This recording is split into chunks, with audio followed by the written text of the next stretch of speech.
Efectivamente, vamos a empezar con este tema relacionado con la escatología, y a veces se podría pensar que es un tema secundario, que no es un tema primordial, no es un tema trascendental, y en un sentido no lo es para nuestra salvación, pero desde otro punto de vista es un tema muy importante, y es muy importante que todas estas cosas estén claras.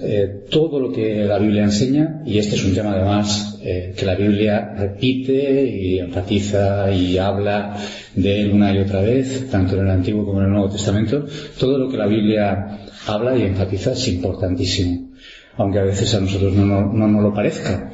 Es en este tema, en esta doctrina, en la que más oposición, más problemas a veces he pasado, incluso más problemas que con los 5 puntos calvinistas, curiosamente.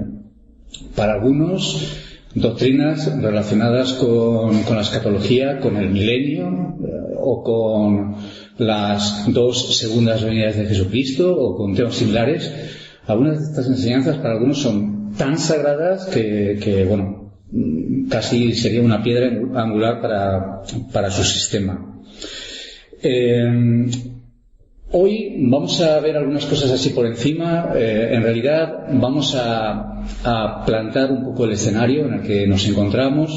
Vamos a hacer un pequeño repaso de por qué hemos llegado a este caos, a esta Babilonia en la que nos encontramos en la actualidad en el mundo cristiano, incluidas las iglesias evangélicas. Y recordar el problema que había en Tesalónica. Los cristianos de la iglesia de Tesalónica estaban con algunos problemas relacionados con este tema, lo cual nos hace pensar, nos habla, nos enseña de que no es un problema nuevo, no es un problema reciente, sino que es un problema que ya empezó en la temprana iglesia cristiana. Pablo escribe a los cristianos de Tesalónica y les dice, hablando sobre la venida de nuestro Señor Jesucristo: no os dejéis mover fácilmente de vuestro modo de pensar. Es decir, estaban ahí oscilando, estaban un poco ofuscados con algunas ideas, con algunos conceptos equivocados, y les estaba llevando a una conducta muy equivocada, hasta tal punto que Pablo les amonesta duramente, a pesar de que era una iglesia ejemplar en muchos sentidos. Nadie os engañe, dice, respecto a este tema, en ninguna manera. No os dejéis, no os conturbéis, ni por espíritu, ni por palabra, ni por carta, como si fuera nuestra. Ellos estaban confundidos hasta tal punto que habían dejado de trabajar pensando, convencidos, que el Señor ya iba a venir, ya estaba ahí, y así que para qué seguir trabajando y haciendo la vida normal. Así que esto vamos a ver que no fue único, no fue un error, una metedura de pata que ocurrió en aquel tiempo y ya está, sino que se ha ido reproduciendo a lo largo de la historia de la Iglesia cristiana. Quisiera mencionar, haciendo un pequeño repaso, algunos de los errores y de las equivocaciones y de las falsedades y de los alejamientos de la verdad bíblica que han ido ocurriendo a lo largo de la historia cristiana, para situarnos y digamos que pongamos el telón de fondo en toda esta cuestión que empezamos hoy. Ya entraremos más en cuestiones más específicas, más concretas, que creo que son las que quizá más necesitamos, pero previamente es necesario poner algunas cuestiones de fondo, algunas cuestiones generales, quizá más abstractas, pero dejarlas bien claras.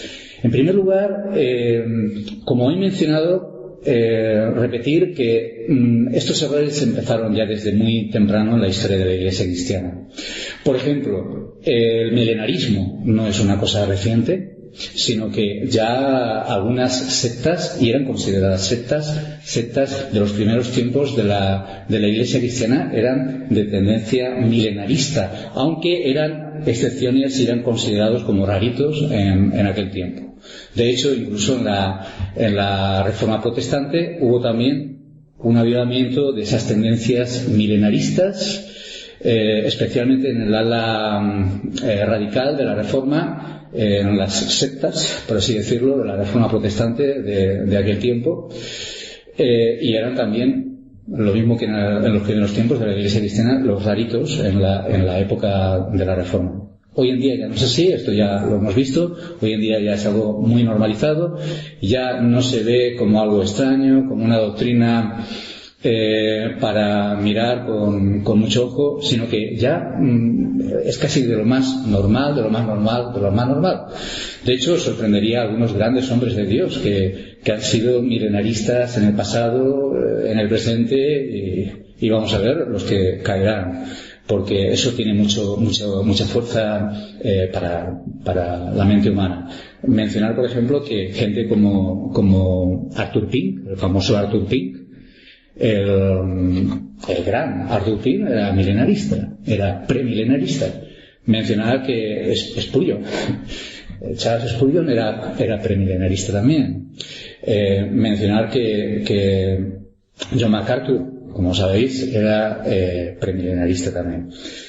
Ahora, ya que estoy mencionando este tema, porque esto ya, el tema del milenarismo ya entra en la antigüedad de la historia de la Iglesia cristiana, vamos a mencionar, ya de paso, antes de continuar con este tema, algunas de las diferencias que tenemos que entender en cuanto a la idea del milenio. En primer lugar, estaría la postura que la Iglesia católica antigua, que San Agustín, que antes de la Reforma los cristianos mayoritariamente, masivamente sostenían, que era algo muy parecido al milenarismo que sostenemos y que sostienen la mayoría de los reformadores en su tiempo y la mayoría de las iglesias reformadas en la actualidad. El milenarismo es decir que no va a haber un milenio literal de 1000 años de reinado de Cristo sobre la tierra, sino que cuando la Biblia en Apocalipsis 20 habla del milenio, está hablando en un sentido simbólico de una realidad, pero expresada en terminología simbólica. Esto ya lo veremos más detalladamente, pero eso sería la postura amilenarista.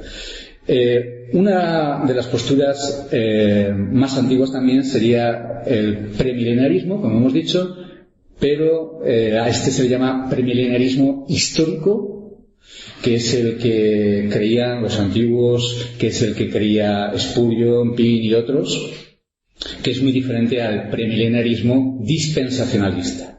Esto también lo veremos detalladamente, pero es muy importante que entendamos que dentro de las corrientes milenaristas hay distinciones muy importantes, hasta tal punto de que hay algunos tipos de milenarismo como el dispensacionalista que son intragables, son increíbles, son absurdos, son totalmente contrarios a la Escritura, y luego un milenarismo más aceptable, por así decirlo, más antiguo, más sano, más bíblico, que es el premilenarismo histórico, pero que en otro sentido también tiene muchísimos problemas. Bueno, teniendo en cuenta esto,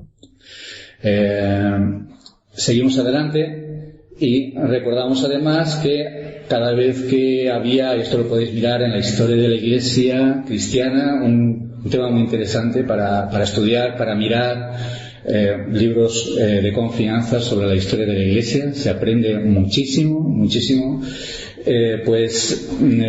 Una de las cosas que podemos aprender, decía, al leer historia de la Iglesia antigua, es ver cómo al cambio de un siglo, cuando se acercaba el término de un siglo, inmediatamente salían todo tipo de ideas, todo tipo de alarmas y todo tipo de previsiones de venida de Cristo o de cosas semejantes, especialmente lanzadas desde este tipo de visión escatológica. Esto se ha ido repitiendo a lo largo de los tiempos, como estaba diciendo, pero especialmente quiero mencionar un tiempo que ha sido muy determinante para lo que estamos viviendo hoy en día, que fue el siglo XIX. La primera mitad del siglo XIX especialmente fue un tiempo de caldo de cultivo de todo tipo de ideologías en este sentido. Fue el tiempo en el que los adventistas surgieron, fue el tiempo en que surgieron mormones, fue el tiempo en el que empezaron a surgir los testigos de Jehová, y fue un tiempo también en que surgieron los dispensacionalistas. Y esto es muy importante tenerlo en cuenta. El dispensacionalismo actual está hermanado, está en una relación muy cercana a todos estos movimientos, dentro del movimiento evangélico, dentro de la Iglesia evangélica, pero está muy relacionado a toda esta época, a todo este tiempo y a todos estos movimientos con un espíritu similar, al menos, con algunas características que son totalmente similares entre ellos. Y quiero que os deis cuenta de cómo desde unas pequeñas aparentemente falsas enseñanzas se ha disparado toda una caja de Pandora, se ha abierto una caja de Pandora, saliendo todo tipo de enseñanzas perniciosas de lo que aparentemente parecía simplemente un pequeño error. Quiero mencionar, por ejemplo, William Miller. William Miller,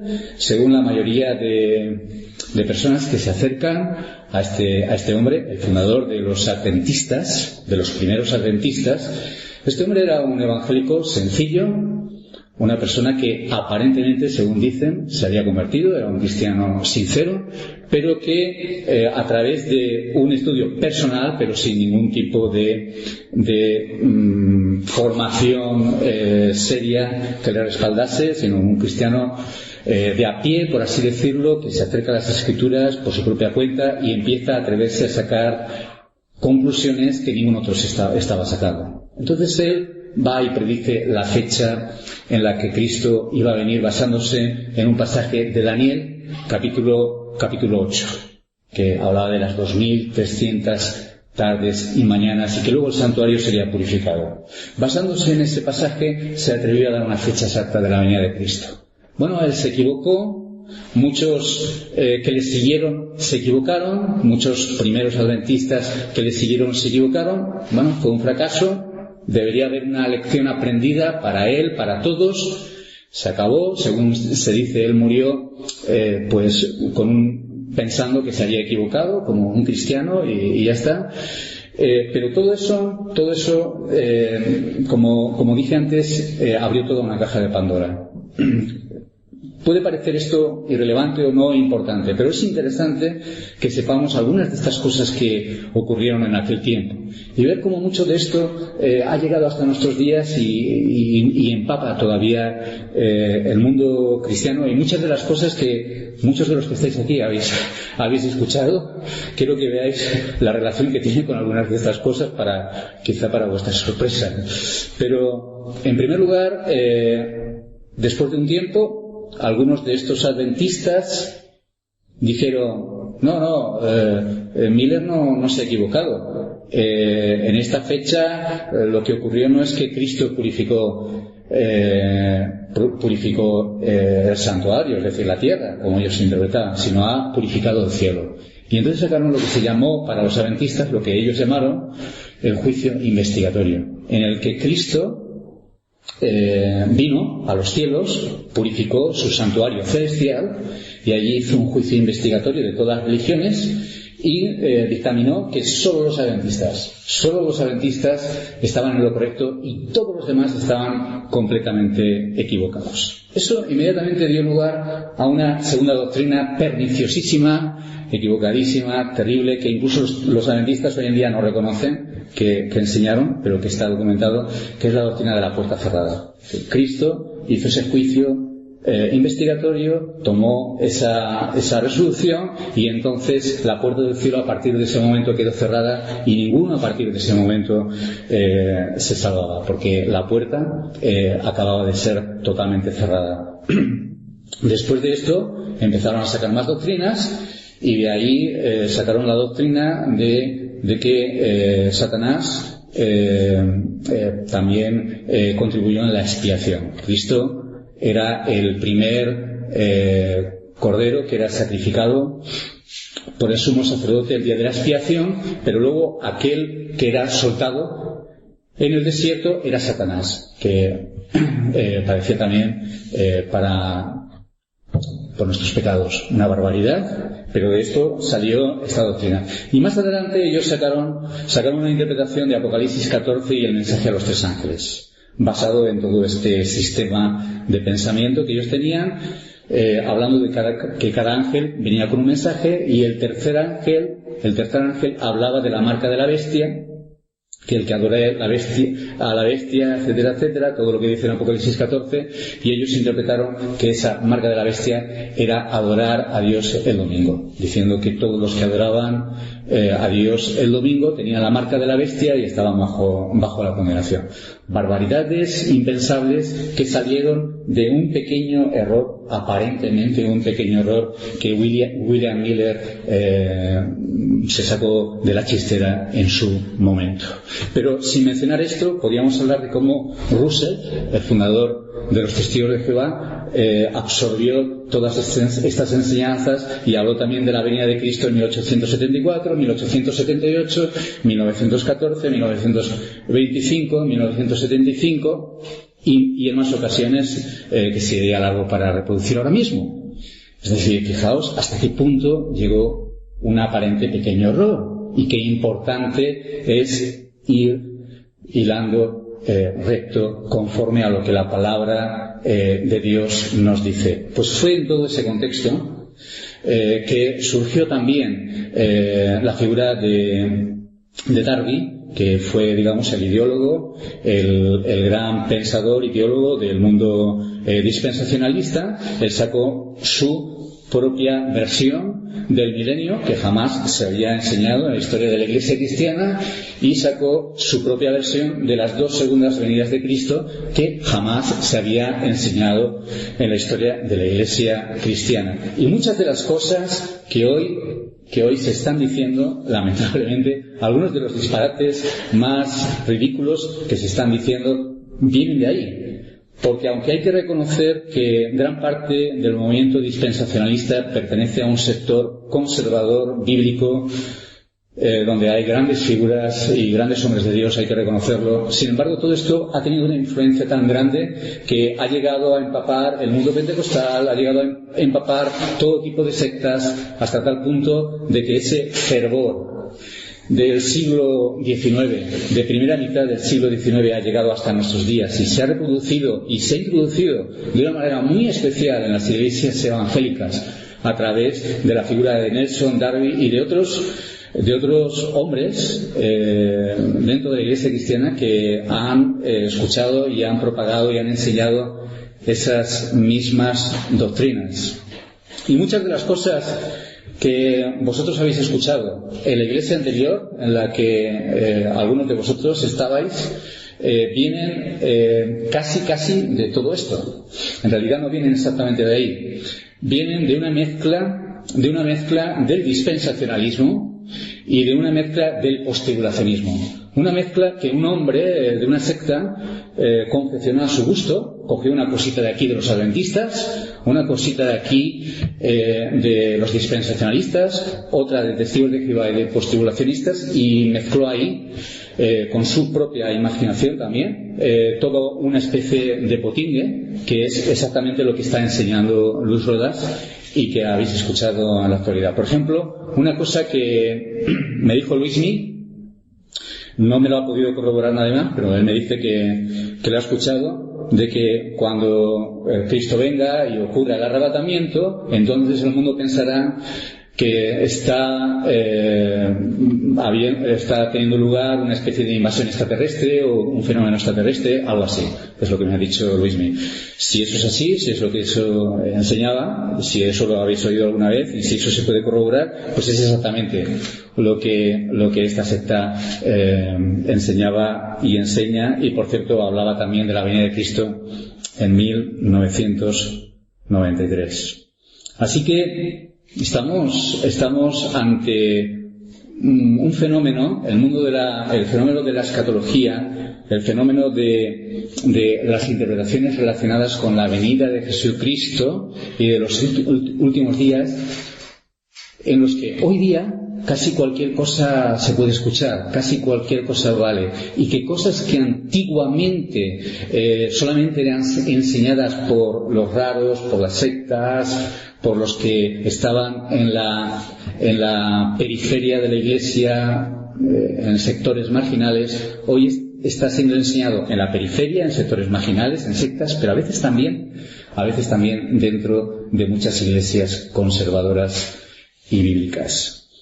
Una cosa muy importante que tenemos que tener en cuenta para darnos cuenta de algunos errores fundamentales que se están cometiendo. Con esto seguiremos el próximo día, pero como tengo un poquito más de tiempo, mencionar algunos pasajes. Vamos a Mateo 24. Mateo 24 es un pasaje muy importante. Recordemos que casi todo lo principal, lo fundamental que podemos aprender de la escatología del Nuevo Testamento lo vamos a encontrar en Mateo 24 y sus pasajes paralelos, como son Lucas 21 y Marcos 13. Lo vamos a encontrar en Mateo 24 y lo vamos a encontrar en Tesalonicenses de una manera muy especial. También hay otros lugares, pero especialmente Tesalonicenses es básico, y Mateo 24. Pues en Mateo 24 el Señor dice una cosa fundamental sobre su venida, una cosa que es ignorada de distintas maneras en la actualidad y, como hemos visto también en tiempos anteriores. Vamos a ver lo que dice a partir del versículo 42, Mateo 24, 42. El Señor dice, está hablando de su venida, ya ha dicho algunas cosas muy importantes, y en el versículo 42 dice, velad pues, porque no sabéis a qué hora ha de venir vuestro Señor. Pero sabed esto, que si el padre de familia supiese a qué hora el ladrón habría de venir, velaría, y no dejaría minar su casa. Por tanto, también vosotros estad preparados, porque el Hijo del Hombre vendrá a la hora que no pensáis. Primera cosa muy importante en todo esto. Fuera cualquier especulación acerca del momento en el que el Señor puede venir. Si falta mucho o falta poco. Fuera de todo eso. Muchísimos se han atrevido a predecir exactamente la venida en que el Señor iba a venir. Adventistas, testigos de Jehová, sectas evangélicas y a veces iglesias más o menos conservadoras dentro del mundo dispensacionalista especialmente. A veces se han atrevido a predecir una fecha, un año o un tiempo aproximado. El Señor dice muy claramente que el día y la hora, es decir, el momento, la fecha, la época en la que Él vendría, no la sabía absolutamente nadie, ni los ángeles, ni siquiera el Hijo del Hombre. Nadie lo sabía, absolutamente nadie. Sin embargo, muchas sectas pretenden saber lo que el Señor nos ha dicho, que nadie puede saber. En segundo lugar, quizá el error más típico relacionado con este tema. Muchos cristianos piensan que aunque no se puede saber el día y la hora, que aunque no se puede saber la fecha exacta, sí, más o menos se puede saber cuando llegue ese tiempo, se podrá saber más o menos que estamos en esa época, porque no nos va a pillar desprevenidos. La idea popular que hay es, el mundo ni se enterará, el mundo no tendrá ni idea de esto, pero la Iglesia cristiana más o menos lo sabrá. No podemos predecir el momento, no podemos predecir la fecha, es cierto, pero más o menos tendremos una idea. Falso totalmente, muy importante también esto. Fuera todo tipo de especulaciones relacionadas con fecha o con tiempos aproximados. El Señor podría venir hoy, mañana, podría venir dentro de 100 años, no lo sabemos. Podría venir mucho antes, mucho después. No podemos saber eso. Además, fijaos que el Señor, hablando a sus discípulos, les dice, vendrá a la hora que no pensáis. Vosotros no pensáis. Vosotros, mis discípulos, no pensáis. Vendrá a la hora que no pensáis. Si el padre de familia pudiese saber a qué hora va a venir el ladrón, entonces velaría en ese momento velaría, en el otro no, pero en este que piensa que va a venir velaría. Pero como vosotros no sabéis cuándo va a venir, tenéis que velar en todo tiempo. Esa es la idea que está enseñando el Señor Jesucristo a sus discípulos. Vosotros estad preparados y velad en todo tiempo, porque no sabéis en qué tiempo va a venir. En todo tiempo tenéis que velar. Así que fuera todo tipo de especulaciones. Hay un pasaje que se podría utilizar para enseñar exactamente lo contrario, pero esto lo dejamos para otro momento. Una cuestión también muy importante que tenemos que tener en cuenta de este tema es que la Escritura, al hablar de este tiempo, al hablar de los últimos días, al hablar de la venida de nuestro Señor Jesucristo, al hablar de las cosas que han de acontecer antes de que esto ocurra, siempre nos dice velad, nos dice esperad, nos dice anhelad, nos dice orad, nos exhorta con una serie de verbos que prácticamente se podían resumir en estos que he mencionado. Esto nos enseña cuál debería ser nuestra actitud, cuál debería ser la aplicación principal que debería haber en la Iglesia acerca de esta doctrina. Esta doctrina no nos debería llevar a curiosear, a fantasear, a especular, a dejar llevar nuestra imaginación como le ocurrió a los tesalonicenses, como le ocurrió a los adventistas, a los testigos de Jehová, a los dispensacionalistas y a muchos otros a lo largo de la historia de la Iglesia cristiana. No, nos debería llevar en primer lugar a anhelar su venida. ¿Por qué? Porque como hemos dicho muchas veces, la venida de Cristo es nuestra esperanza, es nuestra salvación. Y en segundo lugar nos debería llevar a velar en el otro sentido también, porque Cristo viene, y de la misma manera que ante el juicio un cristiano está esperanzado, y de la misma manera que además de estar esperanzado está alerta, porque cuidado, el juicio viene también, así que debemos estar con eso teniéndolo muy en cuenta en cuanto a cómo andamos y en cuanto a vivimos. De la misma manera velar, porque el Señor viene y miremos que el Señor viene con su juicio, viene con su galardón, pero también con su juicio. Dice: ¿quién es pues el siervo fiel y prudente al cual puso su Señor sobre su casa para que les dé el alimento a tiempo? Bienaventurado aquel siervo al cual cuando su Señor venga lo halle haciendo así. De cierto os digo que sobre todos sus bienes le pondrá. Pero si aquel siervo malo dijere en su corazón: mi Señor tarda en venir, y comenzare a golpear a sus consiervos y aun a comer y a beber con los borrachos, vendrá el Señor de aquel siervo en día que éste no espera y a la hora que no sabe, y lo castigará duramente y pondrá su parte con los hipócritas. Allí será el lloro y el crujir de dientes. Así que el Señor viene, por un lado, desde un punto de vista con su galardón, con su recompensa, y por otro lado con su juicio, con su castigo, como llama de retribución, como dice la Escritura. Y las dos en su venida, no en dos momentos diferentes como algunos enseñan. Así que esto debería llevar sobre todo una lección moral de tipo espiritual para nuestra vida.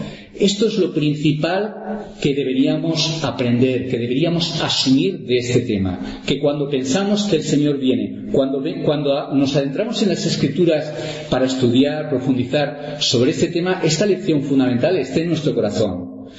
Que focalicemos que Cristo viene y que esta es nuestra salvación. Y que esto debe ser, por un lado, nuestra esperanza y por un lado, nuestra advertencia. Bien, pues todo esto seguimos en adelante, lo desarrollamos un poquito más y también tratamos de responder algunas cuestiones concretas, importantes también, pero recordando que este no es un tema para curiosear, para satisfacer nuestra curiosidad o nuestro morbo, sino sobre todo para levantar nuestras almas mirando a Jesucristo, que viene para nuestra salvación.